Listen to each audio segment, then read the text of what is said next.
Hello, class 9th, subject chemistry, and we were doing chapter number 2. Now we are at the phase of solving the next topic, that is properties of nonmetals. So, what are the properties of nonmetals? First of all, look here.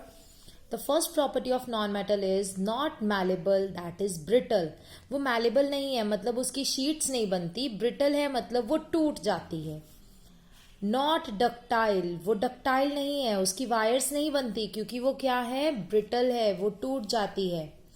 So next, bad conductors of heat and electricity. ये bad conductors हैं heat और electricity के. Fine.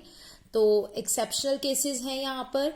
Bad conductor सारे नहीं हैं, diamond को छोड़ के हीट के केस में और ग्रेफाइट को छोड़ के इलेक्ट्रिसिटी के केस में.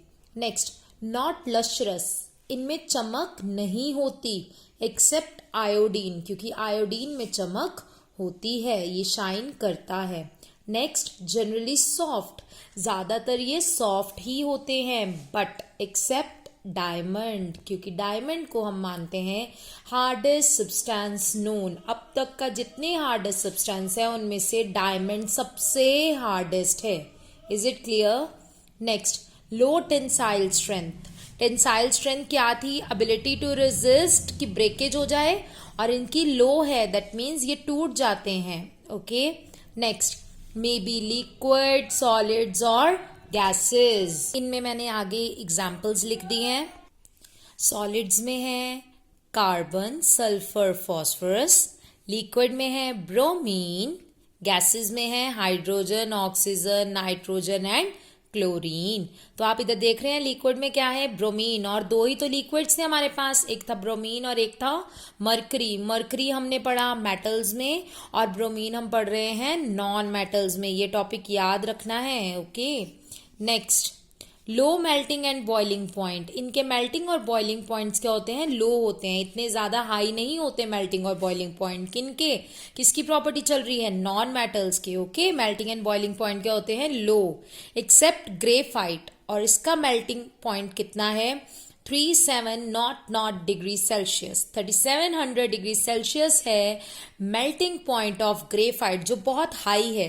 तो हम ग्रेफाइट को एक्सेप्शनल केस में मान के चलेंगे. So the next one is low densities. इनकी डेंसिटी क्या होती है? लो होती है. What was density?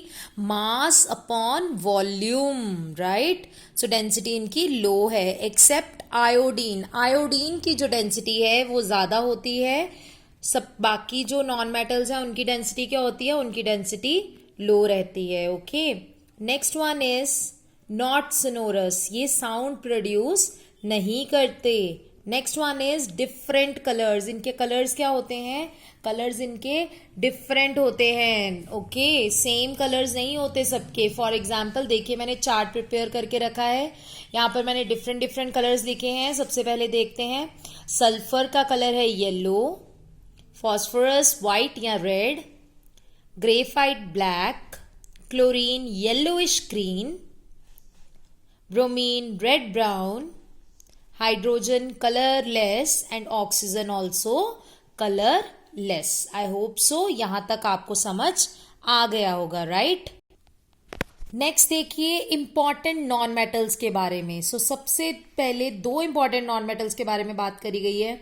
एक है कार्बन और दूसरी है ऑक्सीजन.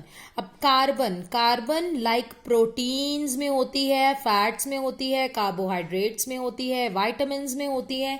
तो आपकी बॉडी के लिए बहुत ज्यादा ये इंपॉर्टेंट है क्योंकि मेजर जो न्यूट्रिएंट्स हैं उनमें ये पाई जा रही है.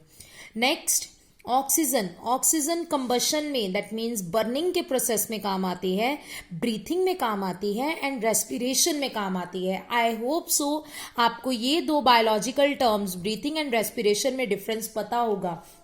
राइट. सो ब्रीथिंग में आप ऑक्सीजन इन लेते हो, जब ऑक्सीजन इन चली जाती है तो वो सेलुलर रेस्पिरेशन करती है, दैट मीन्स वो ब्रेक डाउन करती है आपके फूड को और रिलीज करती है एनर्जी, जिस प्रोसेस को हम बोलते हैं रेस्पिरेशन. सो ये ब्रीथिंग एंड रेस्पिरेशन दोनों के लिए काम आती हैं.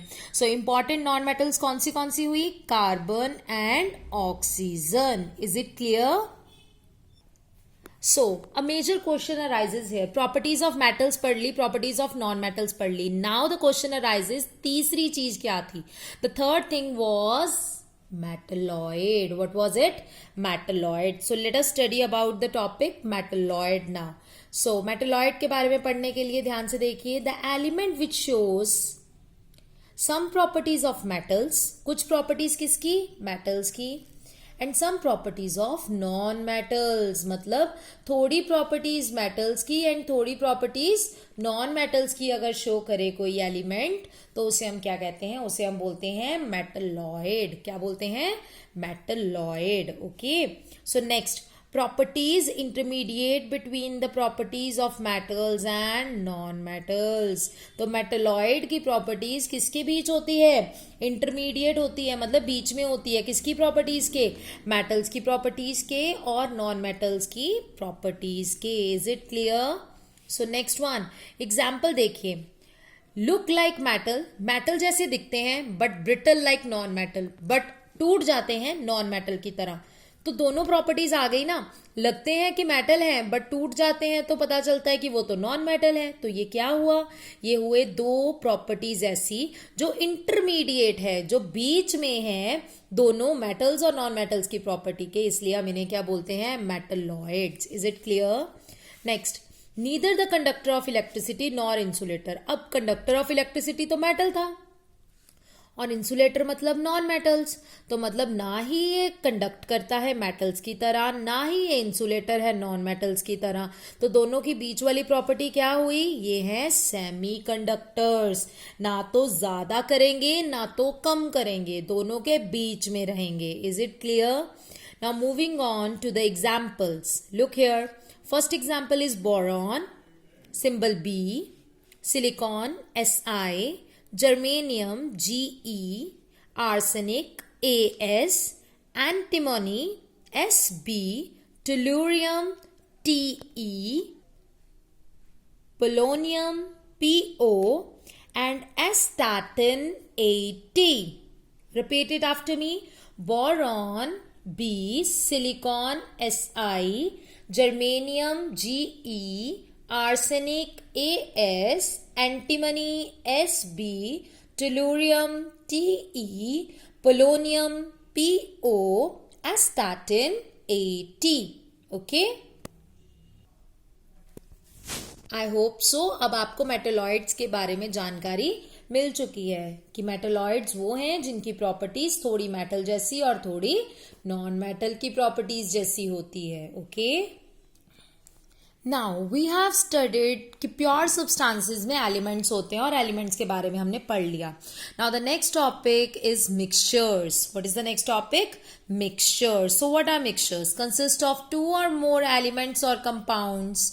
इनमें दो या दो से ज्यादा एलिमेंट्स और कंपाउंड्स होंगे, but not chemically combined together. वो केमिकली एक दूसरे के साथ नहीं मिक्सड होंगे, मतलब कोई रिएक्शन करके मिक्स नहीं होंगे, वैसे ही बस दोनों को मिक्स कर दिया होगा. एग्जाम्पल्स के तौर पे देखिए. एयर, जिसमें ऑक्सीजन है, नाइट्रोजन है, आर्गन है, कार्बन डाइऑक्साइड है, और भी गैसेस हैं. Next, gun powder. Gun powder में पोटाशियम नाइट्रेट है, सल्फर है, चारकोल है. ब्रास, जिसमें कॉपर एंड जिंक है. सॉल्ट सोल्यूशन, जिसे आप ब्राइन भी बोलते हैं. ओके. इसमें होता है sodium chloride, that mean salt plus water. Milk की बात करें तो इसमें होता है water, fat, protein, sugars, minerals, vitamins. तो ये सब एग्जाम्पल्स किसकी हुई? मिक्सचर्स की. क्यों ये एग्जाम्पल्स है मिक्सचर्स की?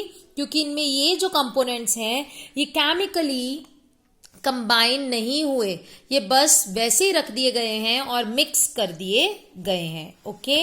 Now moving to the types. So what are the different types of mixtures? One is homogeneous, another one is heterogeneous. कुछ याद आ रहा है? होमोजीनियस और हेट्रोजीनियस वाला कंसेप्ट हमने ये पहले कर लिया था, जिसमें हमने सॉल्ट डाली थी पानी में और एक साइड पे सैंड डाली थी पानी में. याद आ रहा है? So let us look to the differences of homogeneous and heterogeneous mixtures once again. Here are the difference of homogeneous and heterogeneous mixtures. once again, which we have done earlier. Homogeneous mixtures have uniform composition and heterogeneous mixture have mixed composition. Homogeneous mixture components are not visible by naked eyes, but in heterogeneous components are visible by naked eyes easily. Next, the particles appear smaller in size in case of homogeneous. The particles are either smaller or larger in size in case of heterogeneous. Examples were salt, water, air, blood, sand, water and soup. So the mixture can be homogeneous as well as heterogeneous. याद रखना है. और homogeneous का मतलब क्या होता है? Sameness. And heterogeneous का मतलब क्या होता है? Different. Okay? Now I hope so कि आपको ये टाइप्स दोबारा से याद आ गई होगी. कौन सी है? Homogeneous and heterogeneous. इसको हमने एक्सपेरिमेंटली कर लिया था. अब आपने होमोजिनस और हेट्रोजिनस में ये चीजें पढ़ी ना, air, gun powder, brass, salt solution, that means brine and milk, right. So ये सब के सब क्या है? ये सब है mixtures. I hope so you are very much aware of the topics which we have done today. Thank you so much, class.